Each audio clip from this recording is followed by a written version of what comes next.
মোহাম্মদ ইউনূস কি দেশ ছেড়ে চলে গেল নাকি? মানে ওই খাস ভাষায় যেটা বলা হয় আর কি, দেশ ছেড়ে ভেগে গেল নাকি?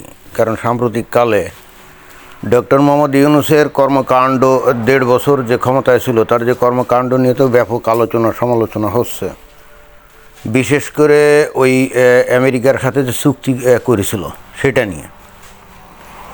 এখন তার আশেপাশে যে সমস্ত যে উপদেষ্টা ছিল তারা তো একের পর এক দেখা যায় যে সমস্ত দোষ মোহাম্মদ ইউনূসের উপরে দিয়ে তারা নিজেদেরকে দায় মুক্তি করার অপচেষ্টায় লিপ্ত আছে। তো এখন মোহাম্মদ ইউনূসকে চিন্তা করছে যে এই বাংলাদেশ থেকে এখনও যেহেতু তার বিরুদ্ধে তেমন কোনো কিছু হয় নাই, তেমন কোনো কেউ সরকারও তেমন কোনো পদক্ষেপ গ্রহণ করে নাই, এখনও মান ইজ্জত নিয়ে বাংলাদেশ থেকে কেটে পড়া যায় এরকমই কিছু করলো কি না।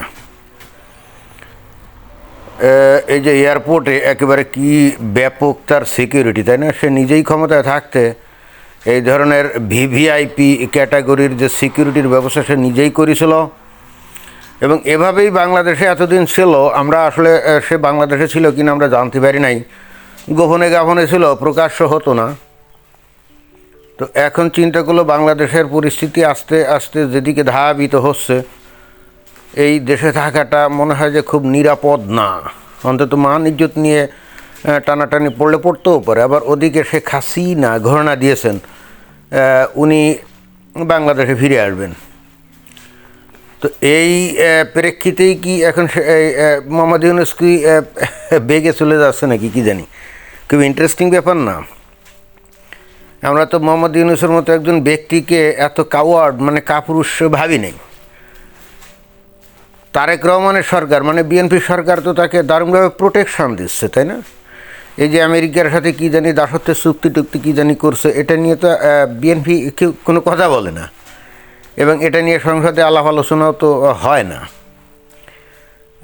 আবার ওদিকে একজন উপদেষ্টা বলছিল যে এই সমস্ত যে চুক্তি যেটা এই মোহাম্মদ ইউনূস করে গেছে, এটা তো ওই বিএনপি এবং জামাত এবং এনসিপি এদের সাথে কথাবার্তা ছাড়া তো এটা করা হয়নি, অর্থাৎ তারা অনুমতি দিয়েছিল,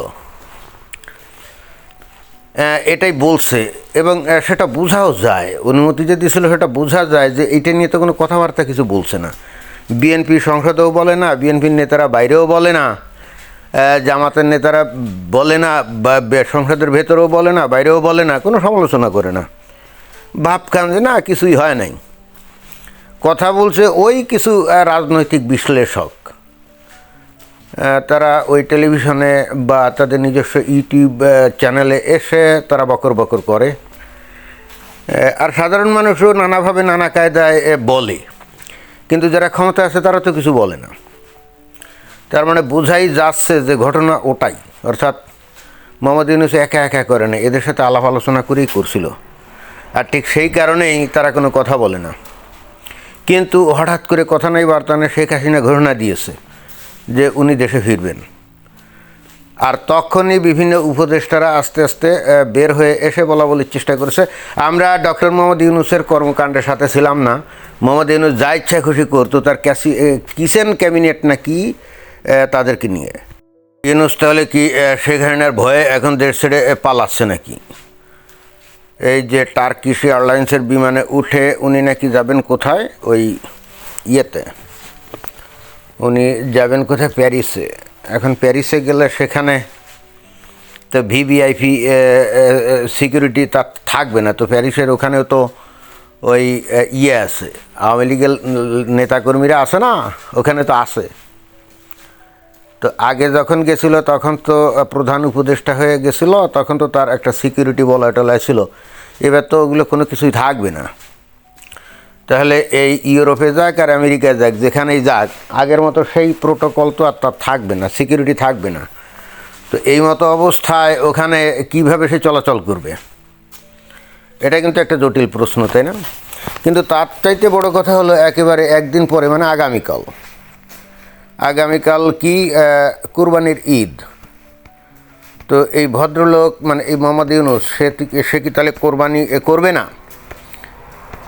কোরবানিটা করে অন্তত যাইতে পারতো। এখন বোঝাই যাচ্ছে সে কোরবানি এগুলো করে না। আর রমজান মাসে রোজা টোজাও ছিল বলে মনে হয় না। তার মানে এ যে আসলে নাস্তিক এটা কিন্তু তার আচরণ থেকেই বোঝা যাচ্ছে, তাই না? এ তো 2 দিন পরেও যাইতে পারতো, আর একটা গরু নাইলে কোরবানি দিতই, তাতে এমন কি অসুবিধা ছিল? জাস্ট একদিন আগে চলে গেল যাতে কোরবানি দিতে না হয়, বুঝছেন? এটা তো বোঝাই যায়। তো ঘটনা বাংলাদেশের জন্য খুব দ্রুত ঘটছে। এই যে কয়দিন আগে কি এই গত 4-5 দিন আগে ওই যে মার্কো রুবিও আসলো পররাষ্ট্র সচিব, মানে মন্ত্রী আমেরিকার। কেন আসলো? কারণ বলা হচ্ছে যে ডোনাল্ড ট্রাম্প চায়নাতে গেছিল, চায়নার সাথে নাকি খুব বেশি সুবিধা টুবিধা হয় নাই, যা ভাবিছিল তা হয় নাই। অতএব ডোনাল্ড ট্রাম্প খুব অসন্তুষ্ট চিত্তে আমেরিকাতে ফিরে গিয়েই মার্কো রুবিওকে ভারতে পাঠিয়েছে যে এখন ভারত ছাড়া তাদের আর উপায় নেই। অথচ এই ভারতকে নিয়ে ডোনাল্ড ট্রাম্প লেজে খেলিয়েছে, তাই না? এখন ডোনাল্ড ট্রাম্প বলছে ভারত যা চাইবে তাই দিবে। এই ভারত যা চাইবে তাই দিবে বলতে কি বুঝাচ্ছে? তার মানে ভারত এখন এই যে আঞ্চলিকভাবে তাদের যে প্রভাব প্রতিপত্তি বজায় রাখে, মাঝখান দিয়ে ডিপ স্টেটের মাধ্যমে আমেরিকা এসে এখানে অনেক ভজঘট করে দিয়ে পুরো এলোমেলো লন্ডভন্ড করে দিয়ে গেছে, তাই না? অন্তত বাংলাদেশের ক্ষেত্রে। তো ডোনাল্ড ট্রাম্প তো 1 বছর আগেও বলছিল যে বাংলাদেশের ব্যাপারে ভারত যা বলবে সেটাই হবে, পরে তো আবার কথা থেকে সরে গেছিল। এইবার চায়না থেকে বিমুখ হয়ে আবার ভারতের দিকে তারা হাত বাড়িয়েছে। মুশকিলটা হচ্ছে এত দ্রুত পজিশন যারা চেঞ্জ করে তাদেরকে বিশ্বাস করা, তাদেরকে আস্থায় আনা তো মুশকিল। তবে মনে হয় আমেরিকার এখন ভারত ছাড়া গতি নেই। আমেরিকার এখন যে ভারত ছাড়া গতি নেই সেটা এখন কিন্তু স্পষ্ট বোঝা যাচ্ছে। ডোনাল্ড ট্রাম্প নিজেই বলছে যে সে আসবে, এই ভারতে নাকি সফরে আসবে। ঘটনা খুব জটিলতার দিকে ধাবিত হচ্ছে এবং এর সাথে যুক্ত হয়েছে শেখ হাসিনার বাংলাদেশে ফিরে আসার হুমকি, তাই না? তাহলে এই আন্তর্জাতিক ঘটনার মানে প্রেক্ষাপটে শেখ হাসিনা যে নিজে নিজে ফাঁকা বুলি ছাড়ে নাই সেটা কিন্তু বোঝা যায়। এখন ভারতকে কাছে টানা ছাড়া আমেরিকার কাছে কোনো গতি নেই, এবং সেহেতু ভারত যা বলবে আমেরিকাকে সেটা মেনে নেওয়া ছাড়াও কিন্তু কোনো গতি নাই। তো সেই ক্ষেত্রে পরিস্থিতি তো উল্টোপাল্টা হতেই পারে, এবং এই জিনিসগুলো কি শেখ হাসিনা জানে না? অবশ্যই জানে। সুতরাং বাংলাদেশে তার বিরুদ্ধে কী বিচার আচার হচ্ছে না হচ্ছে এগুলো তো এখন তুচ্ছ হয়ে যাচ্ছে, তাই না? ভারত আর আমেরিকা মিলে যদি চায় যে শেখ হাসিনা বাংলাদেশে ফেরুক, আর শেখ হাসিনাও যদি আমেরিকাকে কথা দেয় যে তোমরা যা যা চাও, হ্যাঁ কিছু কিছু দেবো, পুরাটা দেবো না, ওই বিএনপির পক্ষে তোমাদেরকে কোনো কিছু দেওয়াই সম্ভব না, দিলে এখন তো দিতে পারি আমি। এই ধরনের গ্যারান্টি যদি আমেরিকাকে দিয়ে থাকে তাহলে আমেরিকাও তো রাজি হয়ে যাবে, ঠিক আছে তাহলে এই শেখ হাসিনাই যাক।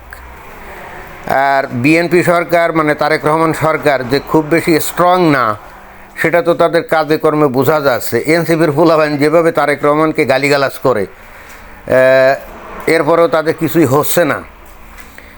গালিগালাজ করা তো ভাই বাক স্বাধীনতা না, তাই না?